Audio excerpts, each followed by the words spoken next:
right? So I just thought it actually was 6 minutes, but that was my mistake. So I would like to talk to you about a little bit about bicycling and why I like bicycling. So as she introduced, my name is Otto. I go by Udo. Can you go to the next slide, please? Yes. Next slide, please. I need to ask also. Okay. So I guess I should start by saying why I like bicycling. Yeah, cycling or bicycling. So I think I liked bicycling or cycling when I was a kid in Western Mongolia. As a kid, but bicycles were very expensive and hard to find at the time. But still, we borrowed our friend's bicycle. My friends borrowed from my brother's bicycle or things like that. So it happened fine. So I grew up in Western Mongolia, completed my high school there, came to UB for two years with a very specific goal to learn English, take IELTS exam, and get an international scholarship and study abroad. And I think they say that luck is when the opportunity meets the preparedness. So that happened. So that I got to go to US to study on a scholarship for my undergraduate degree. So while I was in the US, I think that's really where I picked up cycling as my habitual activity, not just something I liked. So obviously it's very healthy and it saves a ton of time, especially when you're living in a city like UB and there are a lot of traffic issues and it can be economic. So fast forward. And then I spent some time in the US and while I was there, I not only focused on studies, I traveled a bit around the country, around the continent, and around the South America as well. And for example, picture is this one. I actually like this one because this was in Mexico, and I went there to teach English in university students. And later I found out that that specific city was actually third most crime city in Mexico, and that's why they had these machine guns with us to protect us from potential attacks. So can you go to the next slide? And then I guess fast forward, I came to Mongolia and realized that I hadn't seen my country.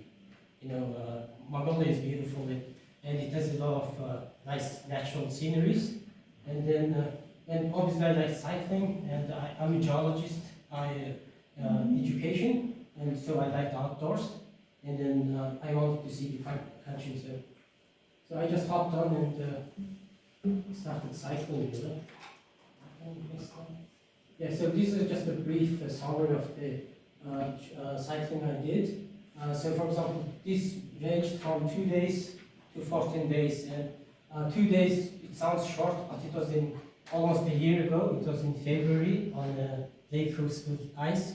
So that was very exhausting, and I was knackered after the completion of the travel. So they ranged from several days to 2 weeks. So can you go to the next slide? And then when you travel, or at least I thought that traveling would be like this in Mongolia, with the nature, no social media, very relaxing environment. Can you go to the next slide? So that is the expectation, right? But in reality, it can be very hard. This is actually after just 20 minutes of tea break during our break, so that sometimes reality can be very hard. Can you go to the next slide? And then obviously this, I think all of you have seen this, right? When you make a travel. That actually happened to me once, so I had to cycle for like 10 days by myself because everybody ditched out. But that's fine. Can you go to the next? And I think I'd like to see bicycling as long distance bicycling as just an example of a long distance journey that we take in our life. So it can be like learning English, living abroad, taking IELTS exam. Those are very hard things. You expect that it's going to go very smooth and fast, but it doesn't happen, and it's going to break your expectations. And but then I guess the key message is, it's obviously very hard.